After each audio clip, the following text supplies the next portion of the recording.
So simple and quick రెసిపీస్లో ఇదొక్కటండి.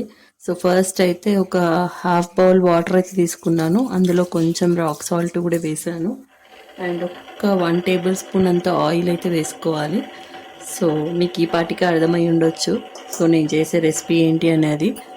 So నూడిల్స్కి అయితే ప్రిపరేషన్ చేస్తున్నానండి. వాటర్ అయితే బాయిల్ అవ్వాలి కాబట్టి కాసేపు వెయిట్ చేద్దాము. లిడ్ పెట్టి క్లోజ్ చేసామనుకోండి తొందరగా అయిపోతుంది.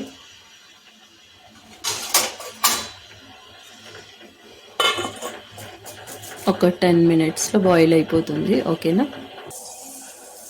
వాటర్ ఇలా బాయిల్ అయిపోయిన తర్వాత నూడిల్స్ అయితే వేసుకోవాలి. హెల్త్ పరంగా అయితే మంచిది కాదండి, ఎప్పుడో ఒక్కసారి అయితే ఏం కాదు. బట్ పిల్లలకు అన్ని టేస్ట్లు ఈ మధ్యలో ఆన్లైన్ మనం చేయకపోతే ఇక బయట నుంచి ప్రిఫర్ చేస్తారు కాబట్టి సో దాంట్లో ఇది ఒక 50% హెల్దీ అనుకోవాలి ఆ పరంగా చూస్తే. సో ఇది ప్లెయిన్ నూడిల్స్ ప్యాకెట్ అంటే బయట దొరుకుతుందండి షాప్స్లలో. సో ఇవి నేను 2 తీసుకున్నాను ఇందులో వచ్చేసి. సో కొంచెం ఇవైతే ఒక 10 మినిట్స్ 10% కుక్ అయితే సరిపోతుంది. అంటే ఒక 5 మినిట్స్ పెట్టి తీసేసామనుకోండి, హాట్ వాటర్ బాయిల్ అయింది కాబట్టి తొందరగా అయిపోతుంది. సో అవంతలు అవి హాట్ వాటర్లో వేస్తే తొందరగా విడిపోతుంది కూడా. సో నేను ఎక్కువ ఇంగ్రీడియంట్స్ వేయకుండా హెల్త్గా చూసుకుంటాను అండ్ యాజ్ వెల్ యాజ్ పిల్లలకు నచ్చే విధంగా చేస్తాను. అంటే ఆల్మోస్ట్ ట్రై చేస్తాను నేను అలా. నేను అంత పర్ఫెక్ట్ అని అనను, బట్ నేను చేసిన ప్రాసెస్ అయితే పిల్లలకు 100% నచ్చుతుంది. సో ఈజీ అండ్ సింపుల్ వేలో థింక్ చేస్తానండి నేను ఎప్పుడైనా. సో ఇలా బాయిల్ అయితే చేసుకోవడానికి పెట్టేశాను. అండ్ మోర్ ఎవర్ నాకైతే అంట్లు చాలా ఉన్నాయి. ఇది కొంచెం కుక్ అయ్యే లోపల నేను అవి కొన్ని క్లీన్ చేసుకుంటాను. సో మీరు ఒక 5 మినిట్స్ వెయిట్ చేసేయండి. ఓకే, ఈ గ్యాప్లో అయితే మనకు బాయిలింగ్ అయిపోయింది. ఆల్మోస్ట్ ఇలా స్మాష్ చేసి చూడండి, మెత్తగా ఉడికిపోయింది. సో కొంచెం లైట్గా తీసేయాలి, బట్ పిల్లలకు ఇష్టం. ఇలా బాయిల్ అయ్యే లోపల అయితే నేను ఇన్ని గనం అంట్లు అయితే క్లీన్ చేసుకున్నానండి. అంట్ల పని అయిపోయింది, యాజ్ వెల్ యాజ్ నా ఈ బాయిలింగ్ ప్రాసెస్ కూడా అయిపోయింది. సో ఇవి వచ్చేసి ఫస్ట్ స్ట్రెయిన్ చేసుకుందాం. ఓకే, ఇందులో సాల్ట్ వేస్తాం కాబట్టి మనం చెట్లకి ఇవ్వడం మంచిది కాదు ఇందులో. సో జస్ట్ ఇలా పెట్టేసుకొని వెంబడే చల్లనీళ్ళు పోస్తే కనుక కలర్ అనేది సో దీనికోసం అయితే గార్లిక్ని సన్నగా చాప్ చేసుకోవాలండి. సింపుల్గా ఉంటుంది అన్నాను కదా. సో కొంచెం కటింగ్కి అయితే కొంచెం ఇబ్బంది. చాపర్ ఉంటే చాపర్లో వేసేసుకోండి. నేను ఎందుకులే మళ్ళీ డబల్ క్లీనింగ్ ప్రాసెస్ అని హ్యాండ్తోనే చాప్ చేస్తున్నాను. ఇవి సన్నగా పంటికి తాకుతుంటే టేస్ట్ చాలా బాగుంటుంది. సో ఇలా సన్నగా చాప్ చేసి పక్కకు పెట్టుకోవాలి. ఇంకా స్ప్రింగ్ ఆనియన్ కూడా వేసుకుంటే చాలా బాగుంటుంది. చూడాలి మరి మన గార్డెన్లో ఉందో లేదో. సో అప్పటి వరకైతే ఈ ప్రాసెస్ చేసినాక చూద్దామని ఊరుకున్నానండి. అలానే కొద్దిగా కరివేపాకు కూడా సన్నగా చాప్ చేసుకోవాలి. ఇంకా కావాలి అంటే ఇందులో మీరు క్యాబేజ్, క్యాప్సికమ్, క్యారెట్ ఇలా అన్నీ వేసుకోవచ్చు. బట్ నేను చెప్తాను కదా ఇంట్లో ఉన్న రెమెడీస్తో చేస్తున్నానని. సో నా దగ్గర అవైలబిలిటీ లేవు, సో ఉన్న వాటితో చేస్తున్నాను. సో ఇలా సన్నగా చాప్ చేసుకుంటే, ఎక్కువ సన్నగా చాప్ చేస్తే తినలేరండి, కారం అవుతుంది కదా. సో ఇందులో నేను ఇంకేమి ఇంగ్రీడియంట్స్ వాడను. ఒక 3, నేను క్వాంటిటీ ఎక్కువ తీసుకున్నాను కాబట్టి 3 చిల్లీస్ అయితే సరిపోతాయి. సో ఇలా తీసుకున్నాను. 3 ఎగ్స్ కూడా తీసుకున్నాను దీనికి. సో ముందుగా అయితే స్టవ్ ఆన్ చేసుకుందాం. కొద్దిగా ఆయిల్ వేసుకుందామండి.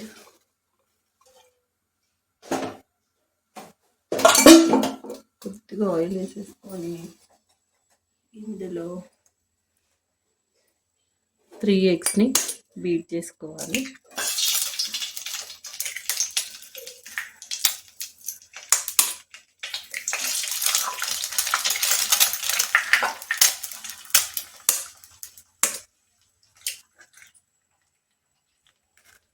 ఎగ్స్ వచ్చి మీ ఆప్షనల్ అండి, ఎన్నంటే అన్నీ వేసుకోవచ్చు. బట్ నా దగ్గర ఉన్న వాటితోనే చేయాలి కాబట్టి సో ఇలా ఇది కొద్దిగా కుక్ ఇలా స్మాష్ చేస్తూ కుక్ చేసుకోవడమే. ఇలా ఇలా ఎగ్ అయ్యేటప్పుడు కొద్దిగా సాల్ట్ అండి, ఆల్రెడీ మనం నూడిల్స్లో వేసాము, సో ఎక్కువగా సాల్ట్ అయితే వేసుకోకండి. సో ఇలా స్మాష్ చేస్తూ ఉండాలి ఎగ్ని.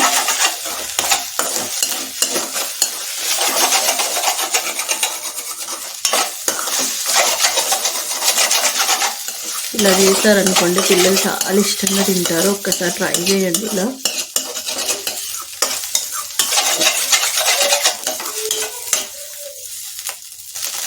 ఇలా మొత్తం స్మాష్ చేసుకున్నాక చిన్న చిన్న పీసెస్గా అయ్యాయి కదండి, కొంచెం సైడ్ కనేసుకొని ఇదే ప్యాన్లో కొద్దిగా ఆయిల్ సైడ్కి వేసేయండి, లేదా తీసి కూడా వేసుకోవచ్చు.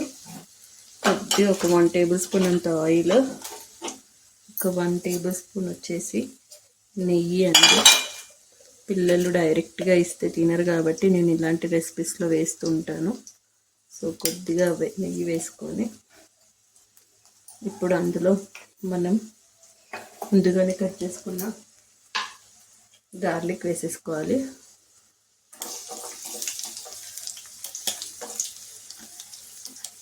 అండ్ కరివేపాకు, ఇది కాస్త ఫ్రై అనేది అవ్వాలి, ఒక 2 మినిట్స్.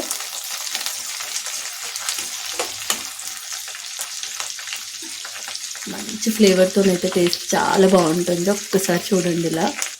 సో కాస్త ఇది కొద్దిగా ఫ్రై అనేది అయిన తర్వాత చిల్లీస్ కూడా వేసుకోవాలండి.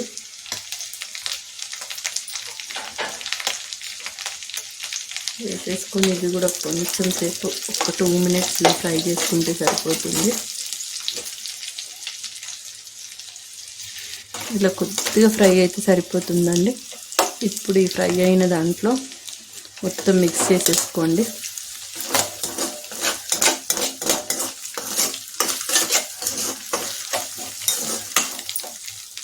ఇందులో కొద్దిగా నేను ఇక్కడ సాసెస్ ఏవి వాడట్లేదండి, పిల్లలకు అస్సలు హెల్త్కి మంచిది కావు సాసెస్. సో నేను ఇక్కడ అన్నీ స్కిప్ చేశాను, ఓన్లీ కొద్దిగా టమాటో కెచప్, కొద్దిగా టేస్ట్ ఫ్లేవర్ అనే దానికోసం కొంచెం యాడ్ చేశాను. సో ఇందులో కొద్దిగా అది మిక్స్ చేసేసుకొని, ఇది మీకు బయట మ్యాగీ మసాలా అంటే దొరుకుతుందండి, జస్ట్ ఇది ఎప్పుడన్నా ఒక్కసారి తింటే ఏం కాదు, రెగ్యులర్గానైతే హెల్త్కి అస్సలు మంచిది కాదు. ఇది వచ్చేసి జస్ట్ 3 రూపీస్ అండి. మీకు మ్యాగీ మసాలా ప్లెయిన్ అంటే వాళ్ళు ఇస్తారు, సో అదే ఒకటి తెచ్చుకుంటే సరిపోతుంది. దీంట్లో మెయిన్ ఇంగ్రీడియంట్ నేను ఇంకెక్కడ ఏమి వేయట్లేదు, సో ఈ మ్యాగీ మసాలా ఒక్కటే యాడ్ చేస్తాను.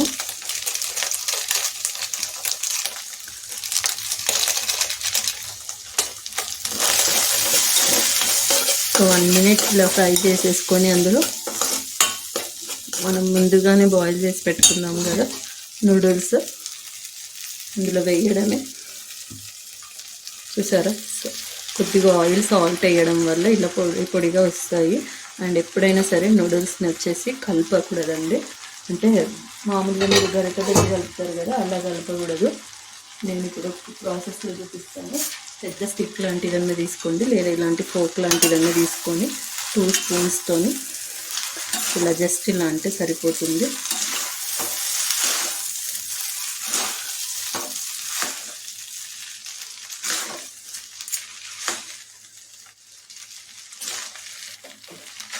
పిల్లలు చాలా ఇష్టంగా తింటారండి, ఎప్పుడో ఒక్కసారి కదా మనం చేసేది, సో వాళ్ళకి నచ్చే విధంగా ఉండాలి కాబట్టి ఇలా చాలా సింపుల్ అండ్ ఈజీ ప్రాసెస్లో చేసేయచ్చు.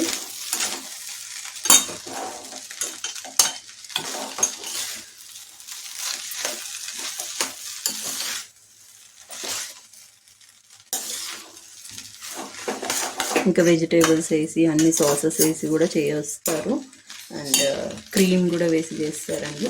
సో అలా కూడా చేయొచ్చు, బట్ నేను పిల్లలు అంత ఇష్టంగా తినరు నాకు. సో మా పిల్లలు వచ్చేసి ఇలా ఇష్టంగా తింటారు. సో అందుకే ఈ రెసిపీ అనేది మీతో షేర్ చేయాలనుకున్నాను.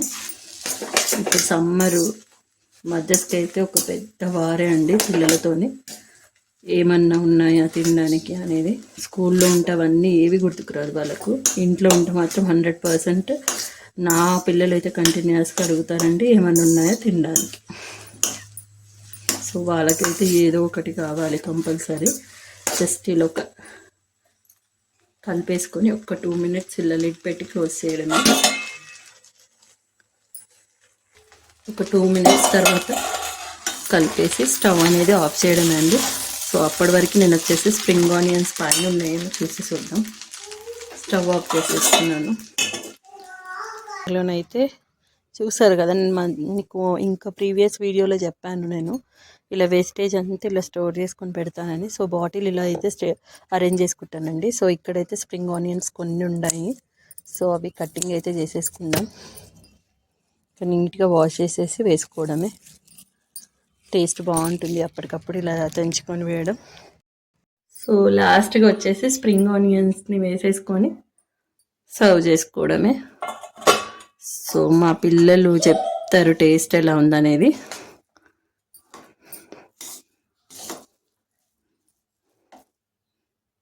పిల్లలు ఎలా ఉంది? బాగుందా? నీకు నచ్చిందా? Very good. వెల్కమ్ నాని.